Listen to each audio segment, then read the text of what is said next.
जयपुर के अहम तस्वीरें दिखाते हैं। केंद्रीय मंत्री अनुराग ठाकुर जयपुर के अहम दौरे पर हैं, बीजेपी मुख्यालय पहुंचे हैं, प्रेस से मुखातिब हो रहे हैं। सीधी तस्वीरें।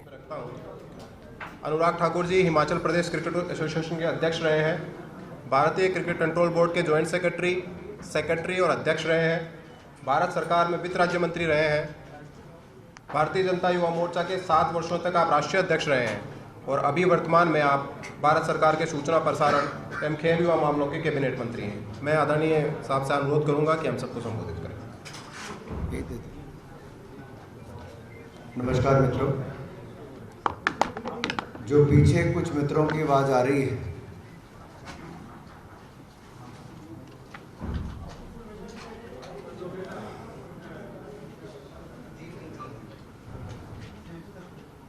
राजस्थान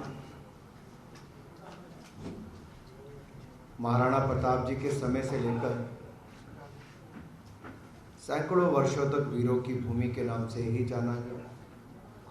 पर्यटन की दृष्टि से एक बहुत आकर्षण वाला एक ऐसा डेस्टिनेशन है जहां देश ही नहीं बल्कि दुनिया भर के लोग आना पसंद करते हैं। और मैं सही मायने का मैं कहूँ, मैं हिमाचल प्रदेश से आता हूँ, लेकिन राजस्थान के साथ मेरा एक व्यक्तिगत रूप से कई बार होता है कि आपको कुछ जगह बहुत अच्छी लगती है, दिल से अच्छी लगती है, वैसा एक राजस्थान है। युवा मोर्चा के अध्यक्ष के नाते हो या एक पर्यटक के नाते मेरा बहुत बार यहाँ पर आना हुआ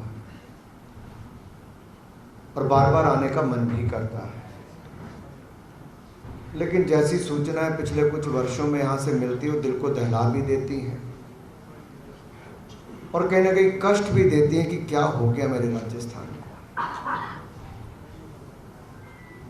मैं उन सब बातों पर बाद में आऊंगा, क्योंकि मैं किसी सरकार की आलोचना यहाँ पे करने नहीं आया, लेकिन जो अपनी व्यथा है मैं आपसे जरूर वो साझी करना चाहता था कि जब एक दिन में 17 महिलाओं के साथ रेप अत्याचार के मामले दर्ज होते हो और जिस राज्य में 5 साल में 10 लाख मुकदमे दर्ज हो गए, 2 लाख तो महिलाओं से जुड़े हुए आपराधिक मामले हो, 30,000 दुष्कर्म के मामले, तो अपने आप में बहुत बड़ी चिंता दिखती है। छवि जिस राज्य की बिल्कुल अलग थी, इन 5 वर्षों में कहाँ पहुँच गए वो बहुत चिंताजनक है।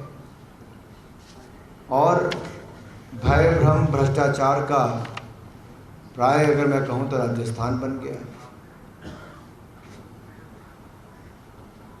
लूट लूट और लूट, यही सुनने को मिलता है। चाहे वो किसी की बहन बेटी की इज्जत हो, किसी के व्यापार पर हो, पेपर लीक के माध्यम से, सब जगह लूट लूट लूट ही नजर आती है और एक गहलूट से सब लोग छुट्टी पाना चाहते हैं।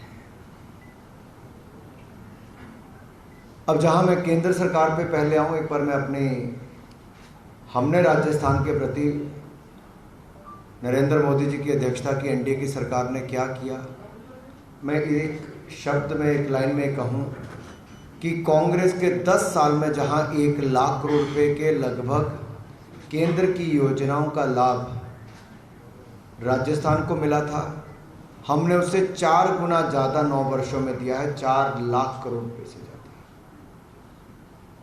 जहां उस समय एक भी ऐसा कोई एक्सप्रेसवे नहीं मिल पाया था 10 साल में, हमने आज के सबसे आधुनिक, आरामदायक ऐसे एक्सप्रेसवे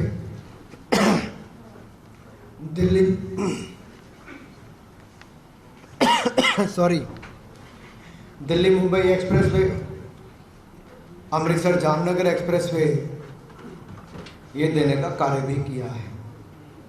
और इससे हमारे व्यापार को, पर्यटन को और आम जनता को आने जाने की बहुत बड़ी सुविधा मिलेगी। देश की सबसे आधुनिक, आरामदायक और तेज गति से चलने वाली ट्रेन वंदे भारत भी एक नहीं 2 देने का कार्य भी नरेंद्र मोदी जी की सरकार में हुआ। तो जहां कांग्रेस एक भी नहीं दे पाई, हमने 2 वंदे भारत ट्रेन दी। जहां उनके समय इतना बड़ा एक्सप्रेसवे एक भी नहीं मिला, हमने 2 देने का कार्य किया। वहाँ 1 लाख करोड़ रुपए की योजनाएं और लाभ अगर राजस्थान को इस दृष्टि से मिला हो तो हमने 4 गुना 4 लाख करोड़ का किया। अब देखिए देश में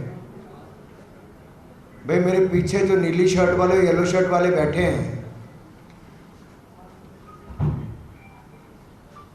येलो शर्ट वाले भाई साहब, आपको बात करनी है बाहर जा सकते हैं, सारे मीडिया के लोग अपना काम छोड़ के यहां पर आए।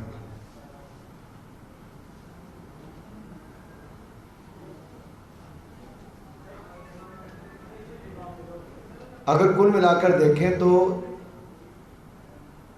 राजस्थान को 23 नए मेडिकल कॉलेज पिछले 9 वर्षों में नरेंद्र मोदी जी ने दिए, उनकी सरकार ने दिए। अगर देश भर में लगभग 48 करोड़ परिवारों को बैंकिंग प्रणाली से जोड़ा तो 3 करोड़ राजस्थान के मेरे भाई बहनों को जोड़ा है और उनके डीबीटी के माध्यम से खातों में पैसा भी हजारों करोड़ रुपया और मुद्रा योजनाओं के लोन दिलाने का काम भी किया है। जहां 10 करोड़ से ज़्यादा उज्ज्वला योजना के माध्यम से सिलेंडर पूरे देश भर में मिले तो 70 लाख से अधिक मेरे राजस्थान की बहनों को देने का कार्य हुआ। अगर 4 करोड़ पक्के मकान पूरे देश भर में मिले तो लगभग लाखों ऐसे हमारे राजस्थान के भी हैं जिनको पक्का मकान भी मिला है। और यही नहीं मेरे भाई और बहनों, अगर आप देखेंगे 1 रैंक 1 पेंशन जो लंबे समय की मांग थी, जिसमें हिमाचल प्रदेश, उत्तराखंड, पंजाब, राजस्थान ऐसे राज्यों को सबसे बड़ा लाभ, उस सेना में सबसे बड़ा योगदान इन राज्यों का है, तो वो भी अगर अब तक 60,000 करोड़ रुपया 1 रैंक 1 पेंशन की मांग मोदी सरकार ने पूरी की। और आज अगर देश भर में 38 से 40 किलोमीटर सड़क प्रतिदिन बनती तो उसमें से राजस्थान को भी एक बहुत बड़ा लाभ मिलता है। जहां तक मैं देश की बात करूं, कांग्रेस तो हमारे हाथ में 10 साल सरकार चलाने के बाद भी 10वें नंबर की अर्थव्यवस्था ही छोड़ के गए थे और वो भी लड़खड़ाती चरमराती अर्थव्यवस्था छोड़ के गए थे। नरेंद्र मोदी जी के सुशासन और विकास वाली सरकार ने 10 सालों में 5वें नंबर की सबसे बड़ी अर्थव्यवस्था बना दिया है। और हमने प्रण और प्रतिज्ञा भी ली है कि जैसे ही मोदी जी तीसरे बार प्रधानमंत्री देश के बनेंगे, हम देश को दुनिया की तीसरी सबसे बड़ी अर्थव्यवस्था बना देंगे। ये है सुशासन और विकास की यात्रा। अगर मैं यही कहूं कि आपको कुछ आंकड़े आपके सामने और रखना चाहूंगा और उस आंकड़ों से आपको भी, और मैं राजस्थान के मीडिया के मित्रों के सामने इसलिए रखना चाहता हूं, अगर राजस्थान की बहन बेटियों को लेकर आपकी चिंता यहाँ तक दिखती है, लेकिन पूरे देश भर में भी वो पता चले कि यहाँ पे क्या हालात खड़े हो गए हैं, तो ये दिखता है कि प्रतिदिन 17 महिलाओं के साथ दुष्कर्म की घटनाएं, और जैसा मैंने पहले कहा कि लगभग 2 लाख महिलाओं के प्रति अपराध, अत्याचार के ऐसे आपराधिक मामले उन लोगों के खिलाफ दर्ज हुए जिन्होंने महिला अपराध को बढ़ावा दिया है, और 30,000 से ज़्यादा दुष्कर्म की घटनाएं। ये अपने आप में प्रश्न चिन्ह लगाता है यहाँ की कानून व्यवस्था पर। तो राजस्थान की कानून व्यवस्था चरमरा गई है। अगर मैं कहूँ कि हमारे दलित परिवारों के साथ जो अत्याचार हुआ, उनकी महिलाओं के साथ हुआ, उसके एक नहीं अनेकों मामले आपको देखने को मिलेंगे।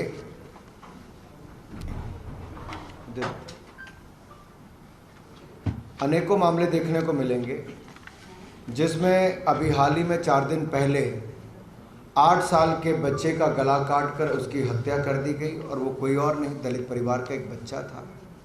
शायद इस सरकार में दलित परिवारों की सुनी नहीं जाती, उनकी महिलाओं की, बच्चों की चीख पुकार राजस्थान के मुख्यमंत्री, उनकी सरकार के कानों तक नहीं पहुंचती है, और सरकार अभी तक पता नहीं करवा पाई कि उसको किसने मारा।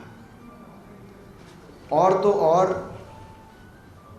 7600 से ज़्यादा निर्दोष नागरिकों की हत्या हो गई, और अगर 15 साल की बच्ची के साथ गैंग रेप कहाँ हुआ? भीलवाड़ा में। और बांसवाड़ा में राहुल गांधी जी आकर चले जाते हैं, मुख्यमंत्री आकर चले जाते हैं, लेकिन भीलवाड़ा नहीं जाते हैं। बेटी हूँ, लड़ सकती हूँ, लड़की हूँ, लड़ सकती हूँ, लेकिन राजस्थान की ओर मुंह नहीं कर सकती। राजस्थान की महिलाओं के लिए आवाज़ नहीं उठा सकती। लड़की हूँ, लड़ सकती हूँ, लेकिन दलितों के प्रति हो रहे अपराध अत्याचार के खिलाफ आवाज़ नहीं उठा सकती। आखिर वो लड़की हूँ, लड़ सकती हूँ कहाँ पर है? एक दलित महिला के साथ थानागाजी में गैंग रेप हुआ, उसका वीडियो वायरल किया गया। और तो और पुलिस से मदद मांगने गई तो मदद तो दूर मिलने की बात है, मुकदमा भी दर्ज वहाँ पर नहीं हुआ। और ऐसे एक नहीं अनेकों घटनाएं आपके सामने हैं जो इस वीर भूमि को बदनाम करती है। अब एक और 2 महीने पहले बीकानेर के खाजूवाला में एक दलित युवती के साथ 2 पुलिसकर्मियों ने ही सामूहिक दुष्कर्म किया। इस पे भी कंप्लेंट और उस पे कार्रवाई करने में इतना समय क्यों लग गया जी? अभियुक्तों को बचाने में लगी थी सरकार एक तरह से।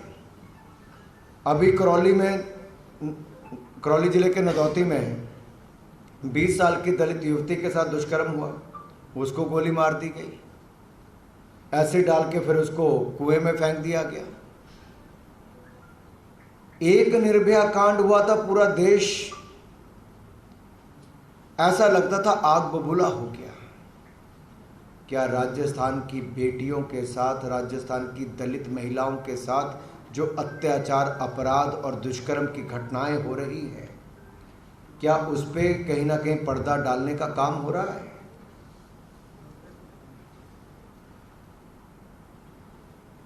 ऐसा तो नहीं है कि हमारी कलम की स्याही में कुछ कमी रह गई, ऐसा भी नहीं है। अगर मणिपुर में कुछ हुआ, वो देश में चला, तो राजस्थान में तो उससे कई गुना ज्यादा हो गया। लाल डायरी में वो लाल डायरी की बात नहीं कर रहा जिसको लेने के लिए कोई किसी मंजिल पर चढ़ के अपनी जान पे खेल गया था, ये तो मैं खून की लाल डायरी की बात करता हूं।